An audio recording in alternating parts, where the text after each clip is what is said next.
السلام عليكم ورحمة الله تعالى وبركاته. متتبعي قناة نوال تي في شانيل، مرحبا بكم معايا اليوم في فيديو جديد وفي وصفة جديدة. نتمنى يلقاكم ان شاء الله في احسن الاحوال. اليوم نقترح عليكم وصفة من الوصفات السريعة والمحبوبة لا عند الاطفال ولا بالنسبة للكبار، كتجي لذيذة. والوصفة الثانية عبارة عن تحلية بمذاقي الموز والفريز، كتجي لذيذة منعشة سهلة في التحضير. بقاو معايا باش تعرفوا على المقادير وطريقة التحضير وفرجة ممتعة. بسم الله على بركة الله. غنحتاج لهاد الوصفة. عندي هنا 2 حبات ديال البصل مشلضين رقاق، وحبة ديال الفلفل الاحمر، حبة الفلفل الاخضر. عندي 3 الفصوص الثوم محكوك. عندي هنايا 750 غرام ولا كيلو الا ربع ديال الكفته، ممكن تستعملوا اقل وممكن عوض الكفته تستعملوا دجاج. عندي هنا 3 الحبات ديال الطماطم مشلضين رقاقين حتى هما.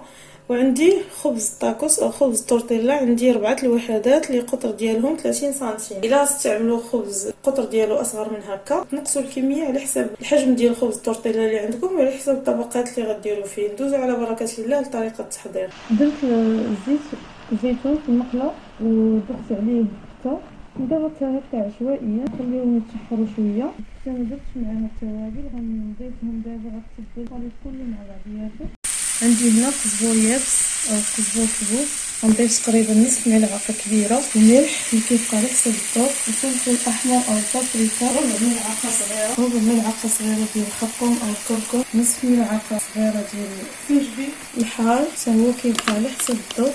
خليط ديال الاعشاب ديال الزعتر، زعتر، اليازير، الربيع. وغنخلط هاد التوابل مع الخليط ديال الكفته والبصله، وغنضيف طماطم وغنخلطهم وغنخليهم هاد الخليط كامل يتمكن بهاد التوابل اللي درت فيه ويتشرب. ما يبقاش عندنا ما يبقاش فيه الماء. كتعرفوا ما فيش كيطلق الماء، حتى البصله والفلفله كيبقاو شويه الماء. خاصو يكون ناشف من الماء قبل ما نستعملوه. من بعد ما طاب الخليط ديال الكفته غنبدا بسم الله. عندي هنا مول ديال الزاج دهنتو بالزبد، ممكن ديروا طاوه او اي مول اخر. غنفرش على هذا الشكل. غندير مقدار من الخليط ديال الكفته، نحاولوا نفرقوها نفرتوها بحال هكا. انا فرتتها ولكن كاين الا بانت لنا باقا كبيره شويه نزيدو نفتوها. نوزعوها على الوجه ديال هاد خبز الطاكوس كامل، نحاولوا نوصلوها للجوانب، نوزعوها كلشي يكون عامر بالحشوه. شي مرات فوق من هاد الحشوه كنحك فوق منها البيض مسلوق حتى هو. غنرش فوق منها كورنيشون، ممكن عوض كورنيشون ديال الشامبينيون او زيتون مقطع. غندير رشه ديال الفرomاج، جبنه الموتزاريلا محكوكه، وغنغطيها بورقه اخرى ديال خبز الطاكوس. غنتكي كي قلت لكم ممكن ديروا من 3 حتى ل 5 طبقات.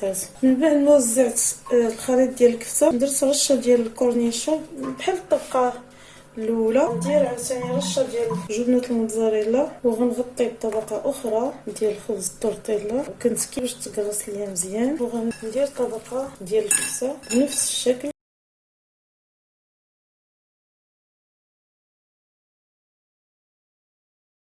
كورنيشون.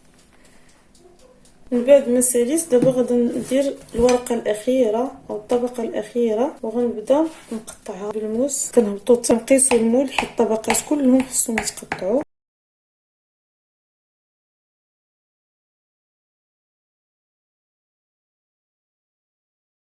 من بعد ما قطعتهم كي كتشوفوا غادي ندير صلصه الجزائريه او صوص الجيريان فوق كل قطعه وندهنها ونرشها بالفرماج. والفرن عندي مسخن، عندي كيسخن على درجه حراره 180 مشعول من الفوق ومن التحت.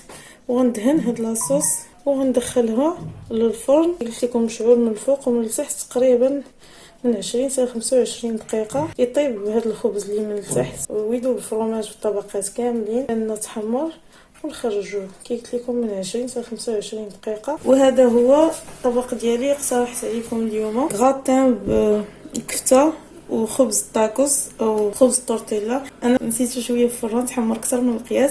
رشيت فوق منه جبنه الموتزاريلا وزينته بشويه ديال الربيع. نتمنى ان شاء الله يعجبكم. صدقوني كيجي لذيذ هائل في المذاق. كيعجب وليداتكم ما غاديش توحلوا معاهم، غياكلوه بلا ما تمحنوا راسكم معاهم. نتمنى الى عجبكم طبقوا الوصفه وتشاركوها معايا وتفرحوني بالتعاليق ديالكم والتشجيعات. وما تنسونيش بالدعوات ديالكم. ومرحبا بكل من زار القناه وكل من خلى لي كلمه تفرحني في التعاليق. نقطع معكم باش تشوفوا كي كيجي من الداخل. شفتوا معايا كيفاش كيجي كيجيو الطبقات ديال الخبز، ديك التعليكه ديال الكفته ولاصوص والفرomage.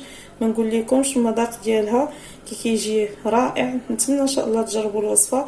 وشفتوا معايا راه ما كتطلب شي مجهود وما كتاخذش الوقت وماشي مكلفه. نتمنى ان شاء الله تعجبكم وتجربوها. ودابا ندوزو نحضروا الوصفه المواليه.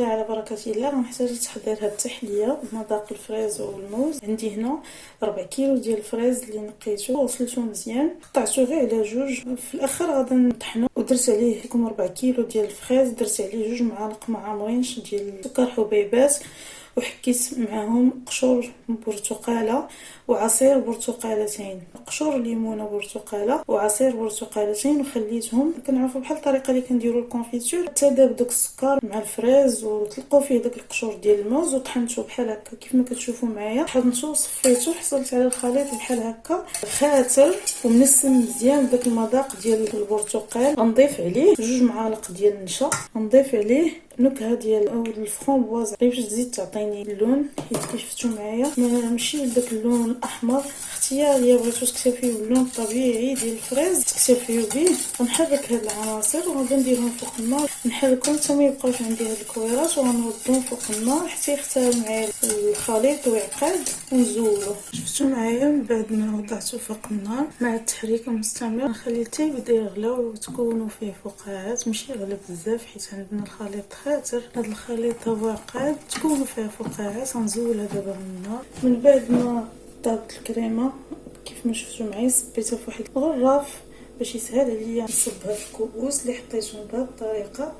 نبدلوا الشكل اللي كنقدموا به دائما التحليات. غنخليهم بحال هكا هاد الكؤوس مايلين. شفتوا معايا باش كنحصلوا على هذيك الشكل المائل ديال التحليه. كنحطوا الكؤوس وسط شي زلافه وكنصبوهم هكا في شي غراف عنده فمين غتهبط بكل سهوله بلا ما تعذبنا. غنخليهم بحال هكا حتى يبردوا. جمد عندي هاد الكريمه. نحضر الطبقه الثانيه اللي بالموز. بالنسبه للطبقه الثانيه من الكريمه نحتاج نصف لتر ديال الحليب، 1 ساشي ديال فلان ديال الموز. غنحتاج ايضا ملعقه كبيره عامره ديال نشا الذره او المايزينا، 2 معالق تقريبا ديال سكر حبيبات. عندي موزه، حبه موز تكون متوسطه او كبيره. غنطحن هاد المكونات كاملين تينسجموا. من بعد ما خلطتهم عملته فوق النار نفس الطريقه اللي درت بها القلوله ديال الفريز. تختار وعقاد بحال هكا شفتوا معايا اختار وغلا تكونوا فيه فقاعات. دابا غادي نصبوه في الكؤوس. بسم الله. غناخذ الكاس بحال هكا شفتوا معايا غنصب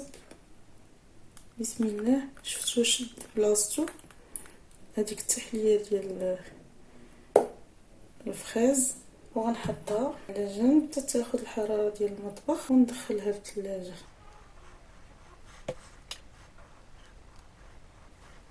وهذه هي التحليه اللي شاركت معكم اليوم بنكهه الفريز والموز او البنان. قدمتها على هذا الشكل، تزيين بسيط، دوائر ديال الموز والفريز. شفتوا معايا كيفاش كتجي جميله في المنظر، مختلفه والجديده. تقدموها كي قلت لكم في التحليات الرمضانيه. كنحتاجوا ننوعوهم كيف ما كنقول لكم دائما، بسيطه ماشي مكلفه، اقتصاديه وايضا سهله التحضير.